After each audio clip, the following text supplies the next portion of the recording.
ભગવાન પ્રાર્થના નથી સાંભળતા. અત્યાર સુધી માં મોઢામાંથી બોલતી હતી, પ્રાર્થના નથી સાંભળતા, આંખમાંથી આંસુ નીકળતા હતા.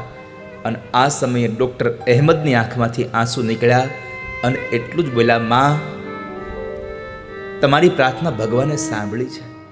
એકવાર એક ડૉક્ટર અહેમદ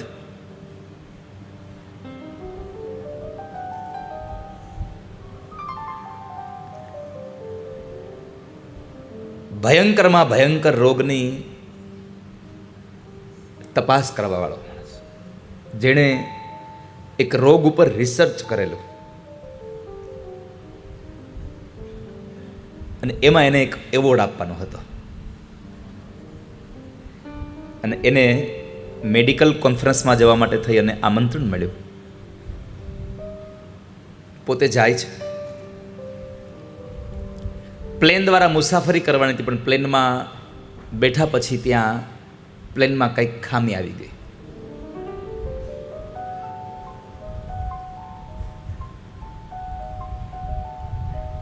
એટલે પ્લેન અંદરથી એનાઉન્સમેન્ટ થયું કે પ્લેન નહીં ઉપડે.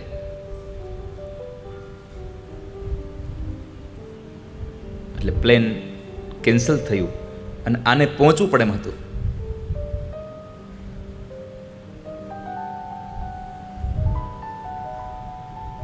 એરપોર્ટમાં પાછા આવે છે અને ત્યાં આગળ એક કાઉન્ટર ઉપર એને હેલ્પમાં પૂછ્યું કે મને આ જગ્યાએ જવું છે, મને કોઈ સમયાંતરે મને પહોંચાડશે કોઈ? મને શેમાં જવું?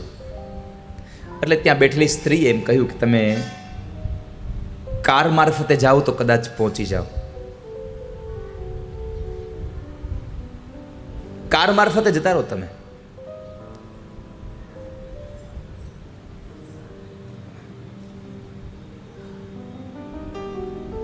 એટલે કાર બાંધીને ડૉક્ટર અહેમદ નીકળે છે મેડિકલ કોન્ફરન્સમાં જવા માટે. પણ ઘટના એ ઘટી, જે માર્ગ ઉપર કાર જતી હતી, જે રસ્તા ઉપરથી કાર જાય એ રસ્તા ઉપર જો સતત કાર ચાલે 7 કલાક તો માણસ સમયસર ત્યાં પહોંચે. પણ ઘટના એવી ઘટી કે રસ્તામાં વરસાદ અને ખૂબ પવન હતો, એમાં એક રસ્તો ભૂલાઈ ગયો અને કાર બીજા રસ્તે ચાલી ગઈ.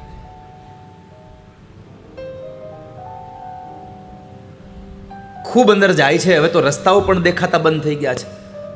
ખૂબ ભૂખ લાગી છે, ખૂબ થાક લાગ્યો, પાણીની તરસ લાગી છે, પણ નથી પાણી તરસ હાથમાં, નથી એની પાસે કોઈ ખાવાની વસ્તુ. પોતાને મળવાનો એવોર્ડ, એને આશા છોડી દીધી કે હવે આજે હું એવોર્ડ મારા હાથથી નહીં લઈ શકું, હવે કરું શું? માણસ થાકી ગયો, સાવ હતાશ જેવો થઈ જાય છે. દૂર એક નાનું એવું ઘર ને એમાં એક દીવો જળે છે. કારવાળા ભાઈને કહ્યું, ભાઈ ત્યાં લઈ લે ને, મને કદાચ પાણી કે ચા મળી જાય તો મને કંઈક થોડુંક સારું લાગશે.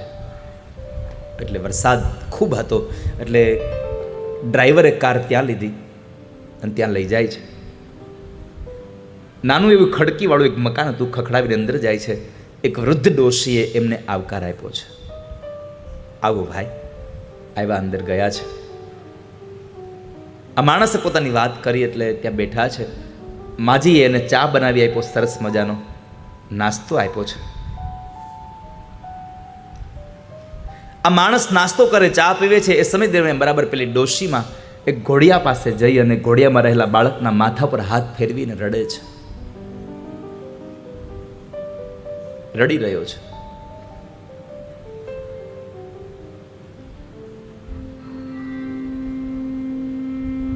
આ માણસે પ્રશ્ન કર્યો, બા કેમ રડો છો તમે?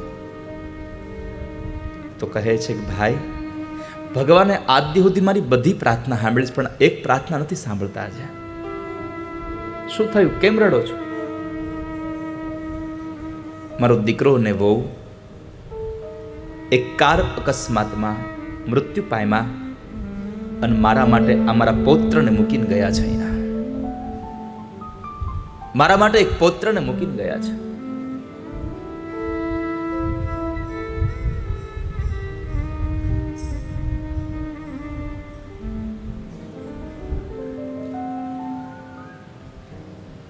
મારા દીકરાનું અને એને દીકરાના વહુનું મૃત્યુ થયું છે. મારા આ દીકરાને બીમારી છે. અમે બહુ એના માટે ડૉક્ટરોને બતાવ્યું, પણ કોઈ એના રોગને પકડી નથી શકતું.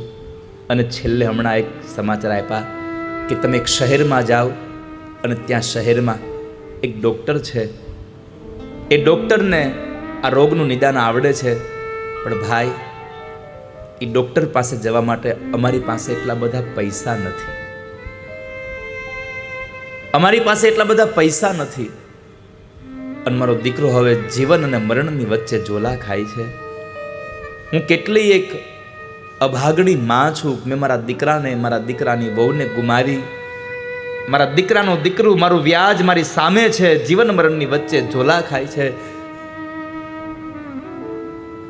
હું બચાવી નથી શકતી એને, કારણ અમારી પાસે પૈસા નથી. અને શહેરમાં હું ડૉક્ટરને ઓળખતી નથી. એને બહુ મોટા ડૉક્ટર છે. અને ત્યારે માજીની આંખમાંથી આંસુ નીકળ્યા. એટલું કહ્યું કે આજ ભગવાન પ્રાર્થના તે સાંભળતા. ભગવાન પ્રાર્થના નથી સાંભળતા. અત્યાર સુધી માં મોઢામાંથી બોલતી હતી, પ્રાર્થના નથી સાંભળતા. આંખમાંથી આંસુ નીકળતા હતા. અને આ સમયે ડૉક્ટર અહેમદની આંખમાંથી આંસુ નીકળ્યા અને એટલું જ બોલ્યા, માં તમારી પ્રાર્થના ભગવાને સાંભળી છે. કેમ? તો કહે છે, તમે જે ડૉક્ટર પાસે જવાની વાત કરો છો ને, એ ડૉક્ટર અહેમદ હું પોતે છું. તમારી પ્રાર્થનામાં એટલી તાકાત હોય છે કે કોઈકનું વિમાન પણ ઊભું રખાવી દે. કોઈ કારના મારફતે કોન્ફરન્સમાં જતો એક માણસ રસ્તો ભૂલી અને તમારે ત્યાં આવે. અને ત્યારે ડૉક્ટર અહેમદ બોલ્યા છે કે પેલો કદાચ ગ્લાસનો એવોર્ડ મળ્યો હોત તો મને ખુશી ન મળત. એટલો મોટો એવોર્ડ મને આજ તમે આપ્યો છે માં. પ્રાર્થનામાં તાકાત બહુ છે. એટલા માટે ભક્તો પ્રાર્થના કરજો ભગવાનને. હો,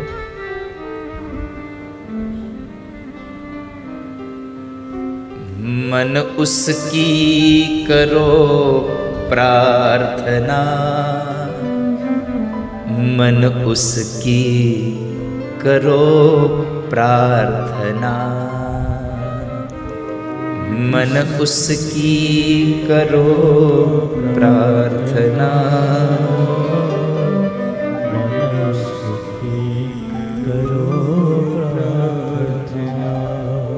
जिसने जीवन दिया, जिसने दिया आत्मा, वो है संसार में सबका परमात्मा। जिसने जीवन दिया, जिसने दिया आत्मा, वो है संसार में सबका परमात्मा। मन उसकी करो प्रार्थना, मन उसकी करो प्रार्थना, मन उसकी करो प्रार्थना, मन उसकी करो મન ઉસકી કરો પ્રાર્થના. અને એ પ્રાર્થના જ્યારે ગોપીઓએ ભગવાનને કરી ત્યારે ભગવાન સ્વયં પોતે સૌ ગોપિકાઓની વચ્ચે આવી અને બિરાજમાન થયા. અને ભગવાને એ તમામ ગોપીઓને પુનઃ દર્શનનું સુખ આપ્યું. દર્શનનું સુખ આપ્યું એટલું જ નહીં, ફરી પાછા ભગવાને રાસ રચાયો અને બધી જ ગોપીઓને ભગવાને આનંદમય બનાવી. પરમાત્માની પ્રાર્થનાથી પરમાત્મા આવે કથા બતાવી. અને ત્યારબાદ ગોપી ગીતને અહીંયા વિશ્રામ કર્યો. ત્યાર પછી યુગલ ગીત ગાયું. અને એ યુગલ ગીતના ગાયા પછી નારદ અને કંસનું મિલન થયું. નારદ અને કંસના મિલનમાં નારદના કહેવા અનુસાર કંસને દ્રઢતા થઈ કે નંદ યશોદાનો દીકરો એ જ વસુદેવ અને દેવકીનું 8મું સંતાન છે. એટલે એમણે ધનુષ યજ્ઞનું આયોજન કર્યું. અને એ આયોજનની અંદર અક્રૂરજી મહારાજને વ્રજમાં મોકલ્યા. વ્રજની અંદર ભગવાનને તેડવા માટે મોકલ્યા. પરમાત્માને તેડી અને જ્યારે અક્રૂરજી મહારાજ વ્રજમાંથી નીકળે, આખું વૃંદાવન, આખું વ્રજ બધાઈની સાથે રડી રહ્યા છે. પણ મા બાપ, ગોપીઓ બધા પાસેથી ભગવાન વિદાય લઈ અને વ્રજમાંથી નીકળ્યા છે. વ્રજમાંથી વિદાય લઈ ભગવાન નીકળે ત્યારે માર્ગની અંદર અક્રૂર કાકાને દર્શન આપ્યા. યમુનાના ધરાની અંદર સ્નાન કરાવી અક્રૂરને દર્શન આપ્યા. અને પરમાત્માનો રથ જ્યારે મથુરામાં આવે, મથુરાની અંદર ભગવાનને વાડીઓની અંદર બગીચામાં ઉતારો દેવાનો. બગીચામાં ઉતારો દઈ અને અક્રૂર જ્યારે કંસ પાસે ગયા, કંસે પ્રશ્ન કર્યો, અક્રૂર મારું કામ કર્યું કે નહીં? તો કહે છે, તમારું કામ કર્યું ને લઈ આવ્યો બેયને. ક્યાં છે બે? એ રહ્યા અહીંયા બગીચામાં ઉતારો આપ્યો. અરે એને બગીચામાં ઉતારો દેવાય? એને ખબર પડશે કે અહીંયા ષડયંત્ર છે તો વૈયા જશે. અને ત્યારે અક્રૂરે કીધું, આવવા વાળો આવી ગયો છે, હવે બિસ્તરો તમે બાંધો, જવાનું તમારે જ, તૈયારી તમે કરો. અને પછી તો ભગવાન પોતે મથુરાની બજાર જોવા માટે નીકળે. નંદ બાબા પાસેથી રજા લઈને નંદ બાબાએ શિખામણ આપી, કનૈયા તોફાન ન કરતા. હા બાબા, નહીં કરીએ, પણ શેઠની શિખામણ જાપા સુધી. જેવા બરાબર મથુરાની બજારમાં ચડ્યા, ચડતાની હારે જ વૃંદાવન વિહારી લાલ કી. મથુરાના લોકોના કાન ચમકી ગયા. આ કોણ આવ્યું નવું? આ કોણ?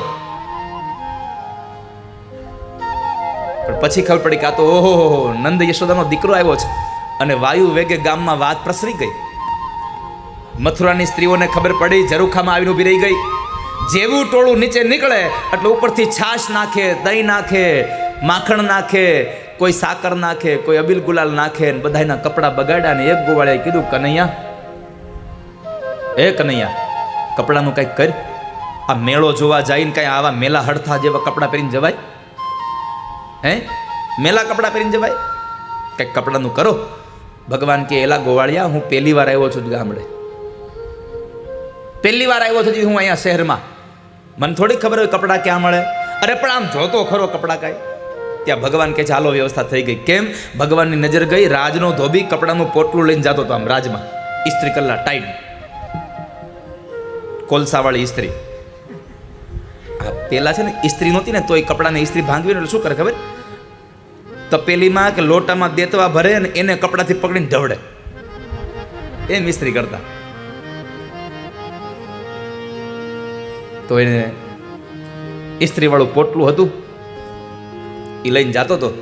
ભગવાન આવ્યા, ચારે બાજુથી બધાને વીંટળાઈ ગયા અને ભગવાનને પોતાની ઓળખાણ આપી કે ધોબી કાકા નમસ્તે, આ મારા મોટા ભાઈ દાવ અને હું એનો નાનો ભાઈ કનૈયો, નંદ યશોદાનો છૈયો. આ તમારા ગામની સ્ત્રીઓએ કપડાં બગાડ્યા, કપડાં આપશો? ધોબી જરા બેરો હતો એટલે કે જોરથી બોલ. હું કીધું? ભગવાને જોરથી કાનમાં કીધું કે ધીમે બોલ, હાવ બેરો નથી કે. ઓળખો તને ગામડાના ગવાર, પહેલી વાર શહેરમાં આવ્યા લાગો છો. ભગવાન કે હોવે પહેલી વાર 11 વર્ષ અને 52 દિવસે પહેલી વાર. અત્યાર સુધી આવ્યો જ નથી, ક્યાંય નીકળ્યો જ નથી બારો. ભાન જેવું કાંઈ છે કે નહીં? રાજના કપડાં પહેરવા હોય તો રાજમાં જન્મ લેવો પડે, નેહડાઓમાં ન રહેવાય, ઝૂંપડાવાળાઓ. ગામડાના ગવારને આમ ને તેમ બોલ્યા. ભગવાનનો મગજ આમ મિજાજ ગયો ભગવાનને. ભગવાન દાવને કીધું, દાવ આની શાન ઠેકાણ લાવી પડશે. ભગવાનને કંઈક આવવા દો. અને ભગવાને એક થાપટ મારી ખાલી ગાલ માથે, અહીંયાથી માથું ખેડવી નાખ્યું ભગવાને. ધોબીનું ધડથી મસ્તક અલગ કરી નાખ્યું. પોટલું પડ્યું, ધોબી પડ્યો. ઓલા ગોવાળિયા બધા કનૈયા સામે આમ જોઈ ગયા, ચોંટી ગયા. ભગવાન કહે છે, એલાવ મારી સામે શું જોવો છો? આ કપડાનું પોટલું ખોલો, મંડો પહેરવા. બધાએ પહેર્યા, ટૂંકા અને મોટા થયા. એક ગોવાળિયા કે કનૈયા જો આ બધા ઘઘા મઘા થાય છે, આનું માપનું કરી કાંક. ભગવાન કે હાલો. દરજી કાકાની દુકાને ગયા. દરજી કાકા તો પેલા જ ઊભા થઈ ગયા હતા. દરજી કાકા પેલા ઊભા થઈ ગયા. આવો આવો દરજી કાકા, નમસ્તે, આવો આવો. શું સેવા કરું તમારી? આ કપડાં માપના કરી દો. લાવો. કાંઈ જાતની આડી વાત જ નહીં. શું કામે? દુકાનમાં બેઠા બેઠા જોતા હતા કે ધોબી જરાક આવડો થયો, આવડો હાવ ગયો, અને હું જરા કે આનાકાની કરીને નહીં કદાચ મને એક ઝાપટ ઝીકી તો મશીન પછી કોણ હકાવશે? આ હંચો કોણ હકાવશે? એટલે કાંઈ આડાવડી વાત ન કરી દરજી કાકાએ. બધાના કપડાં માપના કરી દીધા, માપના કપડાં કરી દીધા, બધાએ પહેરી લીધા. ગોવાળિયાએ કીધું, કનૈયા હવે જો હું કેવો લાગુ? ભગવાન કહેલા તું તો વરાજા જેવો લાગ, તારા હાટું કન્યા ગોતવી પડશે, મથુરાની કન્યા. ભગવાન કે તમારા બધા માટે ગોતું, બાકી હું ન ગોતું હો, હું ન ગોતું. આપણે તો બરસાના વાળી. હમણાં મેં વ્રજમાં વાત કરી હતી, વ્રજમાં કથા હતી. ભગવાને એ વખતે નંદગાંવમાંથી બરસાનામાંથી જે રાધિકારે ભગવાનને પ્રેમ થયો, બ્યાહ કર્યો, આટલા વર્ષો વીતી ગયા, આજ સુધીમાં હજી પણ બરસાનાવાળાએ કોઈ દી નંદગાંવમાં દીકરી સાસરે નથી આપી. હજી સુધીમાં ભગવાન ગયા ત્યારથી હજી સુધી બરસાનાવાળાએ એક પણ કન્યા હજી નંદગાંવમાં નથી આપી. શું કામ? એને એક સંબંધને સાચવી રાખ્યો છે. નહીં તો જૂની વસ્તુ હોય એમાં નવી વસ્તુ આવે એટલે જૂની વસ્તુ ભૂલાઈ જાય. તો બરસાનાવાળાએ કહ્યું કે અમારે આ સંબંધ નથી ભૂલવો, એટલે હવે અમે બીજી કન્યા નંદગાંવમાં નહીં દઈએ કોઈ દિવસ. અત્યાર સુધી નથી થયા હજી લગ્ન, બોલો કોઈના.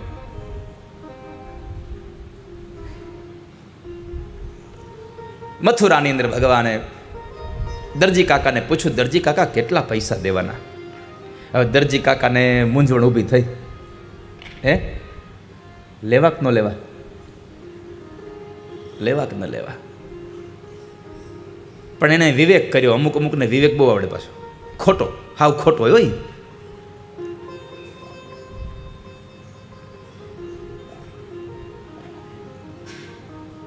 અમુક અમુક તો સામેથી હોત કહી દે. ઓલા મહેમાન જાતા હોય, છેલ્લે ચા પાણી પીધા હોય અને એટલે મોઢું લેવા માટે ખાલી આમ રૂમાલ કાઢે ને ખીચામાંથી, રૂમાલ કાઢવા હાથ ખીચા નાખે ને ક્યાંક ગરદન કે ના ના હો પૈસા ન દેવાના, પૈસા. અરે પણ હજી રૂમાલ કાઢે છે, હું પૈસા ન દેવાના હોય? ઓલા નહોતા દેવા તો પરાણે. અમુક અમુક તો એટલા તૈયાર હોય, એ પૈસાનો જે અમલું કરતા ને ત્યાં કે ના ના હોય એટલા બધા નહીં, 100 રૂપિયા દઈ દો, એમાં બધું આવી ગયું. અરે મારે વિહત દેવા છે, હું હો દેવા?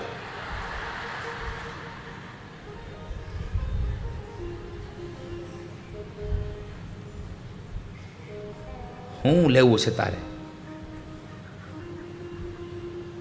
અમુક અમુક છોકરાને લઈને નીકળે ને તેડીને ખંભે, અમુક અમુક ખંભે બેહેરો અહીંયા, અને એનો હાથ આંબે નહીં ઉપર આમ, એટલે પગ પકડ્યો આમ ત્યાં પડી ન જાય એટલે પગ પકડીને ચોકમાં લઈ જાય. અને છોકરું કાંઈ ન માગતું હોય તોય ભાગની દુકાન એટલે કે શું છે પણ તારે શું લેવું છે? પછી છોકરું માને. કાંઈ નહોતું લેવું તો એને હળી કરી, એને પછી કે એક જ લેજે. પણ હવે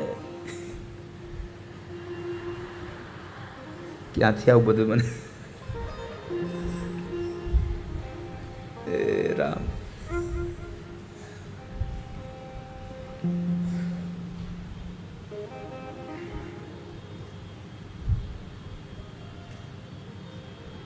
દરજી કાકાને કીધું કેટલા પૈસા આપવાના? તો દરજી કાકાએ વિવેક કર્યો, તમારે પૈસા દેવાના હોય? ભગવાને કીધું ના હો, જેવડું કામ એવડા પૈસા, જેવડું કામ એવડા પૈસા દઈ દેવાના.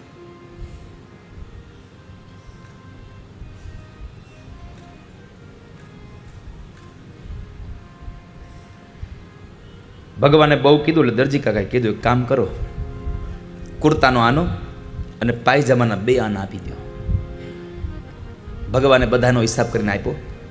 પછી કીધું કે દરજી કાકા 2 આશીર્વાદ હોતે તમને દેવા થાય રે, આપી દો, આપી દો. પહેલો આશીર્વાદ એ કે તમારી સિલાઈ અત્યારે સસ્તી છે, પણ 2023ની સાલ આવશે ત્યાં કાપડ કરતાં તમારી સિલાઈ મોંઘી થાય. જાઓ, કાપડ કરતાં સિલાઈ મોંઘી થાય. જાઓ, પહેલો આશીર્વાદ. બીજો આશીર્વાદ, જીવો ત્યાં સુધી સીવો. જ્યારે તમે યુવાન હોવ ત્યારે કાપડમાંથી પેન્ટ બનાવો અને વૃદ્ધ થાવ ત્યારે પેન્ટમાંથી થેલિયું બનાવો. એવા આશીર્વાદ ભગવાનને આપ્યા. દરજી કાકાને આશીર્વાદ આપી નીકળ્યા. સુદામા નામના માળી પાસેથી ભગવાને માળા લીધી અને કપાળમાં તિલક નહોતું, કારણ કે તિલક વગરના હિન્દુના છોકરા હારા લાગે નહીં, એટલે તિલક વગરનું કપાળ ખરાબ લાગતું હતું. એટલે ભગવાને શૈરેન્દ્રી નામની એટલે કે કુબજા નામની દાસી પાસેથી ભગવાને કેસરવાળું ચંદન લઈ અને પરમાત્માએ એને રૂપ આપ્યું. કારણ શાસ્ત્રમાં લખ્યું છે કે જેટલું તમે ભગવાન માટે વાપરો એના કરતાં અનેક ગણું કરીને ભગવાન તમને આપે. કોઈનો ભાર ન રાખે મુરારી, વ્યાજ સહિત આપે વનમાળી. કોઈનો ભાર ન રાખે મુરારી.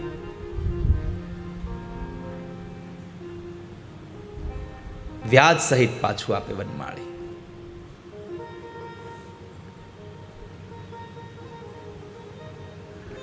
હું કાંઈ ઉપદેશ આપું એના પહેલા તમે એને લઈને જતા રહો. હું કાંઈ ઉપદેશ આપું એના પહેલા તમે લઈને વ્યા દો ને.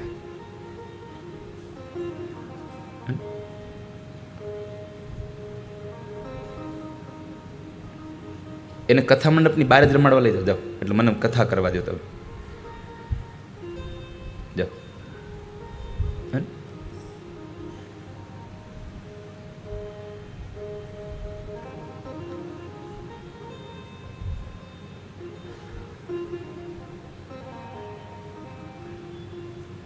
એને બહાર જ લઈ જાઓ. જાન આવે ને ત્યાં સુધી નહીં આવવા દેતા નહીં. જાન આવે પછી આવજો. નકર મારા કર્યા ઉપર પાણી ફેરવે બધું. હું 3 કલાકથી બધું આ તમને આમ આમ આમ ઓલું ઘુમડીને આથો લઈ આવું છું. જી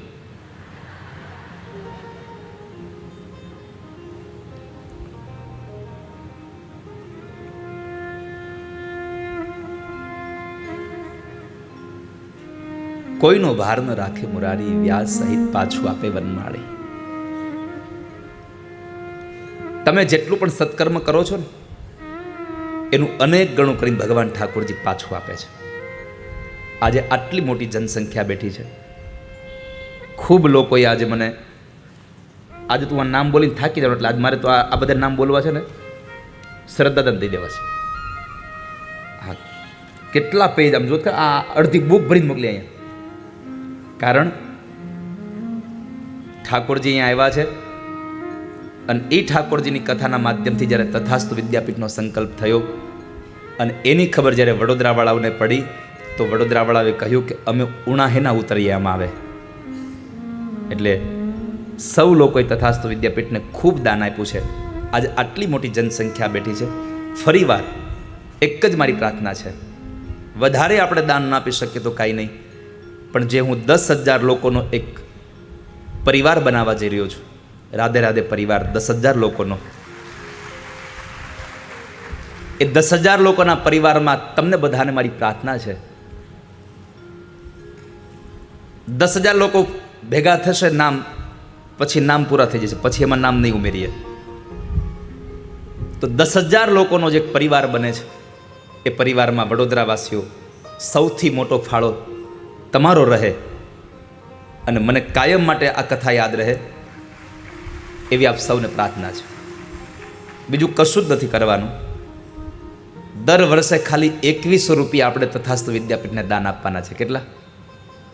દર વર્ષે 2100 રૂપિયા. અને જો તમે કદાચ આજની કથામાં જેટલા બેઠા એટલા ધારો ને તો 10,000 નહીં, આજે તો 15,000 માણસો અહીંયા બેઠા હશે. વધારે એના કરતાં વધારે કદાચ માણસો હશે. તો કદાચ આટલા લોકો ધારે કે અમે બધા એક વર્ષે 2100 રૂપિયા દેશું તો મારે લગભગ આવતી કથામાં જાહેર ન કરવું પડે કે હવે આપણે 10,000 લોકોનો પરિવાર બનાવવો છે. એટલે આપ સૌને મારી, જો કે કાલે છેલ્લો દિવસ કથાનો, કાલે પણ કથા બપોરે 3 વાગ્યાથી 2:30 વાગે કાલે કથા ચાલુ થશે. કાલે બપોરે 2:30 વાગે કથા ચાલુ થશે અને બરાબર સાંજે 5.5 કલાકે કથા વિશ્રામ લેશે. એટલે આવતીકાલે હું 2:30 વાગે વ્યાસપીઠે આવવાનો છું. તમારે કેટલા વાગે? 12 વાગે?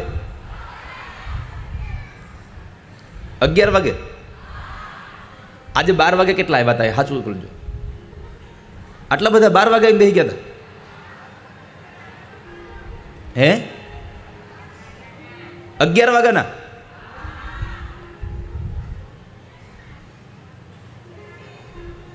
સૌથી વધારે કથા તમને બધાને ફળવાની છે. પણ પુનઃ તથાસ્તુ વિદ્યાપીઠના 10,000 લોકોનો પરિવાર જે બનવા જઈ રહ્યો છે, રાધે રાધે પરિવાર, એમાં વડોદરાવાસીઓ ખૂબ ભાવથી જોડાજો.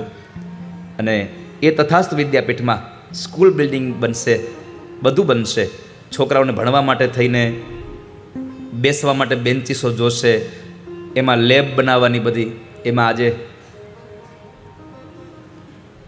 તથાસ્તુ વિદ્યાપીઠમાં જે છોકરાઓ માટે કોમ્પ્યુટરની લેબ બનાવવાની, એ કોમ્પ્યુટરની જે લેબ લાઇબ્રેરી છે ઈ લાઇબ્રેરી, એ ઈ લાઇબ્રેરી માટે જેટલો પણ ખર્ચ થશે એ બધો જ ખર્ચ સ્વર્ગસ્થ રમાબેનની સ્મૃતિમાં અખંડ સૌભાગ્યવતી જાગૃતિબેન અને બિપિનકુમાર એમના માતુશ્રીના નામથી ત્યાં કોમ્પ્યુટરની લેબ બનાવવા માટે પોતે સંકલ્પ કર્યો. દેવજી બાપા અને બધાએ પરિવારે થઈને કે છોકરાઓ માટે જે કોમ્પ્યુટર લાવવા પડશે, કોમ્પ્યુટર, એના ટેબલ બનાવવા પડે, એની ચેરો બનાવવી પડે, જે પણ કરવું પડે એ બધો ખર્ચો માતુશ્રીની યાદમાં આ કથા કાયમ જીવંત રહે એના માટે લાઇબ્રેરી ક્યાંય બનાવશે.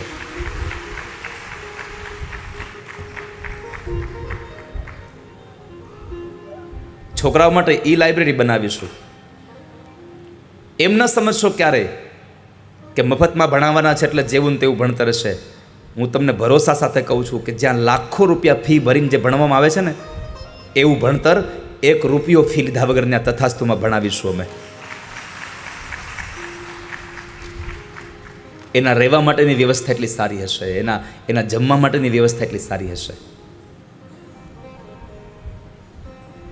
600 લોકો ગોતવાના છે હવે. કેટલા? 2100 વાળા નહીં હો, 51,000 વાળા. કેટલા ગોતવાના છે? 600 લોકો જે એક વિદ્યાર્થીને દત્તક લેતા હોય છે. તો 51,000 રૂપિયાથી એક વિદ્યાર્થી દત્તક જાય એવા 600 લોકો. તો હવે 30 કથા છે, તો એક કથામાં 20 જણા નહીં મળે? મળી જાય. આટલા મોટા મોટા યજમાનો મળ્યા છે, આટલા મોટા મોટા દાતાઓ ઠાકોરજીએ મોકલ્યા છે, તો એ મોકલશે. કોકના છોકરાને ભણાવવાનું સત્કર્મ. અને એવું જરૂરી નથી કે એક જ માણસ હોય. ક્યારેક તો એવું પણ બનતું હોય છે કે 5 બહેનો ભેગા થઈને એ છોકરાને ભણાવતા, એક છોકરાને 5 વ્યક્તિઓ ભેગા મળીને કહેતા હોય કે અમે એક છોકરાને ભણાવી દઈશું. અને આપણે બધાને પ્રયત્ન કેટલા સુધી કરવાનો છે? 5 વર્ષ. 5 વર્ષ પછી તો જે છોકરાઓ ભણી ગણીને પગભર થયા છે ને, એ જ એક છોકરાને દત્તક લઈ અને ભણાવવાના છે. આપણે પછી ચિંતા નહીં કરવી પડે. પછી તો એ ચિંતા એની કરશે પોતે જ, કારણ કે એને ખબર છે કે અમારી પાસે કાંઈ નહોતું અને આજ અમે 50,000 કે 60,000ના પગારદાર થઈ ગયા છીએ. તો કોની કૃપાથી? એકમાત્ર આ ભાગવતની કથાથી જે લોકોએ 1 રૂપિયો દાન ભેગું કરીને ભણાવ્યા. તો લાવો હવે એક વિદ્યાર્થીને વર્ષે અમે ભણાવી દઈએ, પછી ચિંતા નહીં કરવી પડે આપણે. 5 વર્ષ આપણે મહેનત કરવાની છે. અને મારી પ્રાર્થના છે આજ વ્યાસપીઠથી વડોદરાવાસીઓને, કર્તવ્ય ટીવી ચેનલના માધ્યમથી, રાધે રાધે ઓફિશિયલ યુટ્યુબ ચેનલના માધ્યમથી, જે પણ ચેનલના માધ્યમથી આપ જુઓ છો, બધાને એટલી પ્રાર્થના છે 5 વર્ષ તમારો સહકાર મને મળશે ને, તો આપણે બધાય કેટલાય પરિવારના ઘરની અંદર આજીવિકાને ઊભી કરી શકશું, કેટલાયના છોકરાને ભણાવી ગણાવી અને એ ઘરને પગભર બનાવી શકશું. પછી ભગવાને કુબજાને રૂપ આપી અને ત્યાંથી નીકળ્યા. ધનુષ યજ્ઞ જ્યાં ચાલતો હતો ત્યાં ધનુષ યજ્ઞ ભંગ કરવા માટે ગયા. પરમાત્માએ ધનુષ્યને ભંગ કર્યો, સૈનિકોને ઘણાને માર્યા. કંસને સમાચાર મળ્યા અને કંસે એક મહામંચની રચના કરી. એમાં સિંહાસન રાખ્યું, ઘણા બધા રાજવીઓ, ઘણા બધા પ્રધાનમંત્રીઓ ત્યાં બેઠા હતા. અને એમાં મુખ્ય મંચમાં, મુખ્ય સિંહાસનમાં કંસ અને મલ કુસ્તીનું આયોજન, દોરડાઓ બાંધી દીધેલા, કુવલિયા પીઢ હાથીને મહાવતે મદિરા પાન કરાવીને મદોલ મત બનાવ્યો. ચાણૂરને મુષ્ટિક પોતાના શરીર ઉપર તેલ લગાવીને મસાજ કરીને તૈયાર થયેલા. અને બે ભાઈઓને આમંત્રણ મળ્યું. મથુરાવાસીઓ અને વ્રજવાસીઓ બધાય દોરડાની ચારે ફરતા વીટળાઈ ગયેલા છે. મલ કુસ્તીનું આયોજન જોવા માટે આવ્યા છે. બે ભાઈઓને આમંત્રણ મળ્યું. અંદર આવ્યા અને અંદર આવતાની સાથે જ કુવલિયાપીઠ સામેથી આવ્યો. અને એ સમયે પરમાત્માએ કુવલિયાપીઠ હાથીને બે ભાઈઓએ થઈને માર્યો. કુવલિયાપીઠ હાથી મરાયો, મહાવતને માર્યો અને ભગવાનનો જય ઘોષ કર્યો. વૃંદાવન વિહારી લાલ કી, દાઉજી મહારાજ કી. હાથી મરાયો, મહાવત મરાયો અને મથુરા વાળાએ ભગવાનનો જય મીંડા બોલવા આવે તો કે આટલા નાના છોકરાએ હાથી માર નાખ્યો. ચાણૂર ને મુષ્ટિક બે સામે આવ્યા. ભગવાન તો આમ જોવે, ઓલા 6.5 ફૂટના પૂરા અને હજી તો આ બે 11 વર્ષના ભગવાન આમ જોવે. ચાણૂર ને મુષ્ટિક કે અમારી હારે યુદ્ધ કરો. ભગવાન ના પાડે, ભાઈ તમે ક્યાં અમે ક્યાં, યુદ્ધ તો હરખા હોય એની હારે કરાય, તમારે ન કરાય. ચાણૂર મુષ્ટિક કહે છે ઉંમરમાં ભલે નાના રહ્યા પણ તમારામાં બળ બહુ છે. હમણાં યુદ્ધમાં હાથી માર નાખો, અમારી હારે યુદ્ધ કરો. ભગવાન ના પાડે, ભાઈ રેવા દો ને. તોય ચાણૂર ને મુષ્ટિક માને નહીં. એક બાજુ નંદ બાબાનો જીવ તાળવે ચોટે. કનૈયા આવી જાવ, આપણે હવે નથી લડવું, આવી જાવ. છતાં પણ ચાણૂર ને મુષ્ટિક માનતા નહોતા. એમાં ચાણૂર ને મુષ્ટિક બોલ્યા છે કે અરે અમારી યારે યુદ્ધ કરો, તમારી માનું દૂધ પીતું હોય તો ખબર પડે. હવે માના દૂધનો હાથ યાદ કરાવ્યું અને ભગવાન કૃષ્ણની આંખનો રંગ બદલી ગયો. દાવને કીધું દાવ આને વાતું કરાય. હમણાં આવ્યો. ભગવાન ગયા નંદ બાબા પાસે. બાબા ચિંતા નહીં કે નહીં, આપણે જતા રહીએ, ચાલો. બાબા ચિંતા ન કરો, હવે રણ મેદાન નહીં મુકાય. કેમ તો કહે છે ચાણૂર ને મુષ્ટિક એમ કીધું કે તમારી માનું દૂધ પીધું હોય તો અમારી હારે યુદ્ધ કરો. તો હવે જરાક એને બતાવી દઈએ કે જશોદાના ધાવણમાં તાકાત કેટલી છે.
ભગવાન આવ્યા છે પાછા.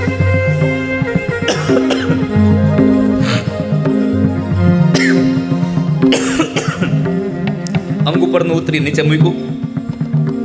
પિતાંબરનો કછોટો વાળ્યો.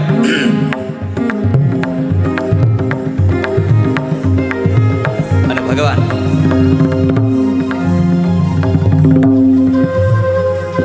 મલ કુસ્તીના મેદાનની જે ધૂળ હોય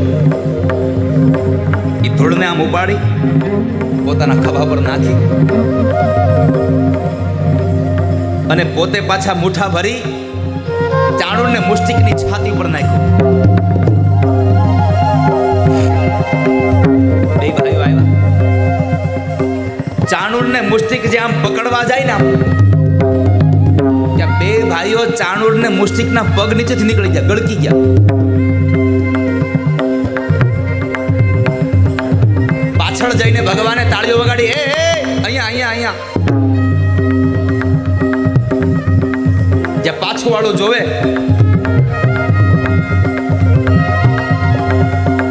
તો ચાણૂર ને મુષ્ટિક એકદમ દોડ્યા હો પકડવા.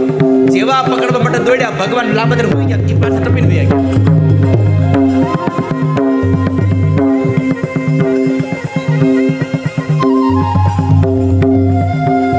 જેવા ભગવાન ભગવાનના માથા ઉપરથી આમ આગળ ગયા, ભગવાન ઊભા થઈને પાછળથી કૂદાકો મારીને એક પાટું માર્યું ધરતીમાં. બે ભાઈઓએ એક એક મુષ્ટિકાનો પ્રહાર કર્યો ને, ચાણૂર ને મુષ્ટિકને બેને મારી નાખ્યા ભગવાને. શલને તોષલ તો દોરડા ઠેકીને ભાગ્યા. વ્રજવાસીઓ બધાય ગોવાળિયાઓ અંદર આવ્યા, બે ભાઈઓને ખભા પર બેસાડ્યા, હાથી દાંતને બે ભાઈઓ ખભા ઉપર લીધા. અને થોડી વાર થઈ એટલે ભગવાને કીધું, દાવ હાલને, મામા એકલા બાકી રહ્યા છે, કામ પતે. બે ભાઈઓ નીચે ઉતરી અને મહામંચના સિંહાસન પાસે જવા માટે જ્યારે પગથિયા ચડે, ગોલિયાપીડ હાથીને અને મહાવતને માર્યો ને, ત્યારે વ્રજવાળા લોકો જય ઘોષ કરતા હતા. પણ ચાણૂરને મુષ્ટિકને માર્યા ત્યારે તો મથુરાવાળા મીંડા બોલવા. અને એમાંય જ્યારે બે ભાઈઓ પગથિયા ચડીને મંચ ઉપર ચડ્યા, એ મંચ ઉપર ચડે અને કૃષ્ણ ભગવાન કંસની નજીક જાય ને, પગ પકડવા જાય છે. કંસે ખુલ્લી ખડક ફેરી દે, ભગવાન પગમાં પડ્યા. કંસને અભિમાન આવ્યું કે આ તો મારા પગમાં પડ્યો છે, બી ગયો મારાથી. પણ કંસ ભૂલી ગયો છે કે જ્યારે કાળ આવે ને ત્યારે પેલા પગ પકડે છે. અને કૃષ્ણ કંસનો કાળ હતો, પગ પકડ્યા છે. પગ પકડીને ઢસડીને નાખ્યો નીચે. અને મોટા મંચ ઉપર જે આમથી આમ ઢસડે ને, અત્યાર સુધી કંસના સૈનિકો ઝાલર વગાડતા હતા, શંખ ફૂંકતા હતા, શરણાઈઓ વગાડતા હતા, ઢોલ નગારા વગાડતા હતા. કોના માટે? કંસના મલો માટે, કંસ માટે. પણ જેવા બે ભાઈઓએ કંસને હેઠો નાખ્યો ને ઢવડ્યો ને, કંસ માટે વગાડવાનું બંધ કરી અને હવે કૃષ્ણ માટે વગાડે છે.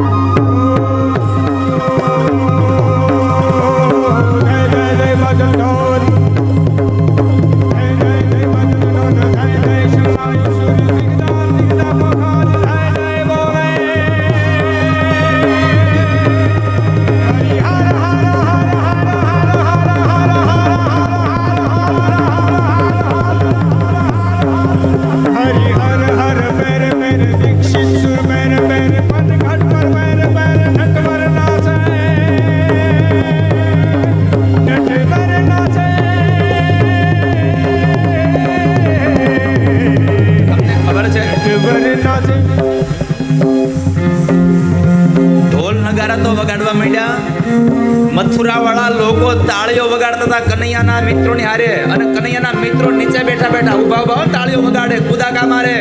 અને નીચેમાંથી એટલા ટોળામાંથી 5 હાથ તો ગોવાળિયા બોલે, કનૈયા માર.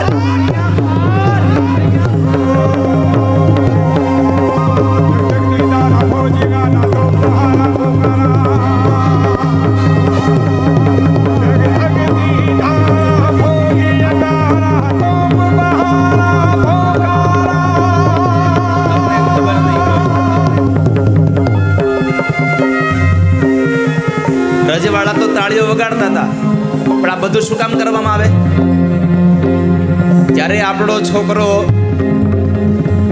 એના સ્કૂલના એન્યુઅલ ફંક્શનમાં પાર્ટિસિપેટ કરતો હોય અને એમાં સ્ટેજ ઉપર જ્યારે એનું પરફોર્મન્સ આવે, ત્યારે એનું પરફોર્મન્સ જોવા માટે ગયેલા એના સગા સંબંધીઓ શું કરે? શું કામ? એને છોકરાને જુસ્સો આવે એટલા માટે. તો અહીંયા કંસ કૃષ્ણને મારે છે, કૃષ્ણ કંસને મારે છે. અને એ કૃષ્ણને આમ બળ ચડે એટલે શું કરવું પડે? શું કરવું પડે? કનૈયાના પક્ષમાં કેટલા લોકો છો? હાલો વ્રજવાળા, મથુરાવાળા હાથ નીચે રાખજો. મથુરાવાળા બધા આમ જો અદબ પાડી બેજો. અને વ્રજવાળા કનૈયા માટે તાલીઓ.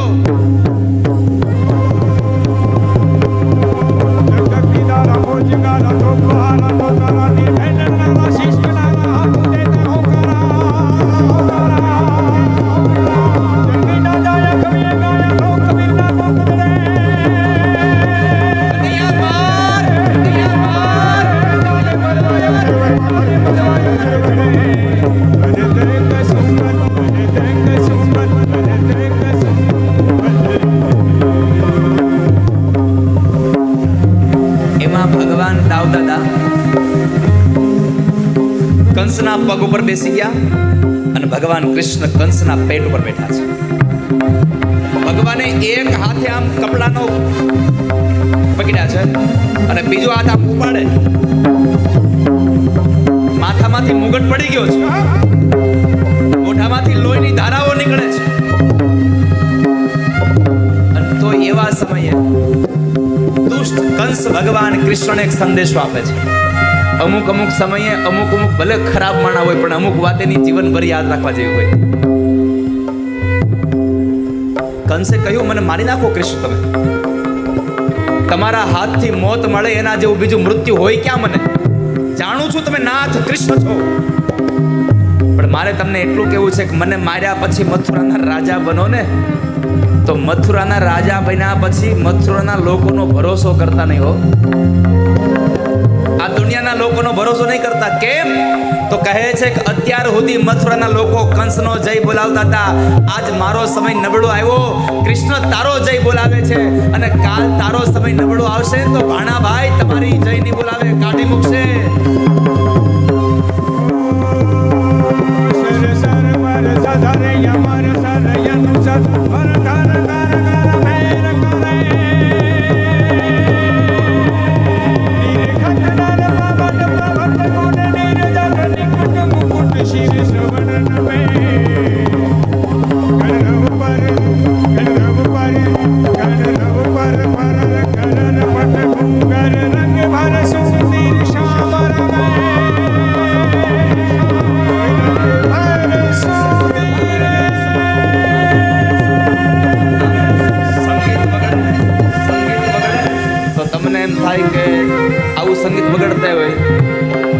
જુસ્સો ચડે, આપણને એમ થાય કે લાવો ને કંસને અમને આપ્યું ને હમણાં અહીંયા અમે નીચોવી નાખીએ.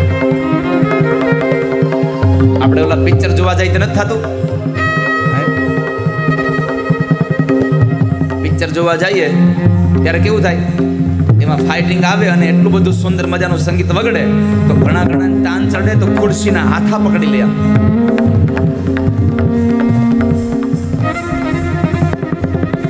ક્યારેક તો કેવું થાય ખબર છે, આપણે ગાડીમાં આગળ બેઠા હોય ને, ગાડીમાં આગળ બેઠા હોય અને એવા સમયે બીજી ગાડીની આપણે આમ આમ આમ સાઈડ કાપવાની હોય, ગાડી ડ્રાઈવર રાખતો હોય, આપણે બાજુમાં બેઠા હોય અને એમાં સામેથી વાહન આવતું હોય ને આપણી હજી ગાડીની સ્પીડ થોડીક ઓછી હોય, ઓલો લીવર દબાવે એની પહેલા આપણે લીવર દબાવતા હોય, જલ્દી નીકળી જાય. ઓલો આમ સ્ટીયરિંગને આમ કરે, આપણે હોત આમ કરીએ.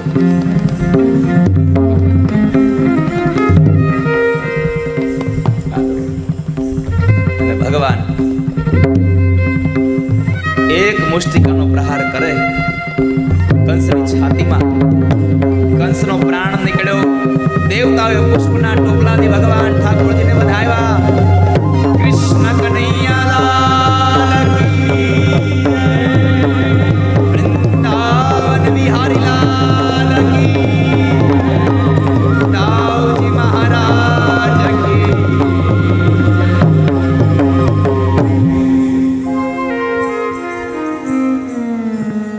કંસનો વધ કરીને ભગવાને ઉદ્ધાર કર્યો. સૈનિકોને પોતાના વશ કર્યા ભગવાને. અને પછી ભગવાન પોતાના માતા પિતાને મુક્ત કરવા માટે જ્યારે વિશ્રામ ઘાટ કારાવાસમાં જાય ત્યારે વિશ્રામ ઘાટે ભગવાને વિશ્રામ લીધો. અને ત્યાં આજે પણ રોજ ભગવાન જે જગ્યાએ વિશ્રામ લીધો એ વિશ્રામ ઘાટે માં યમુનાની આરતી થાય છે.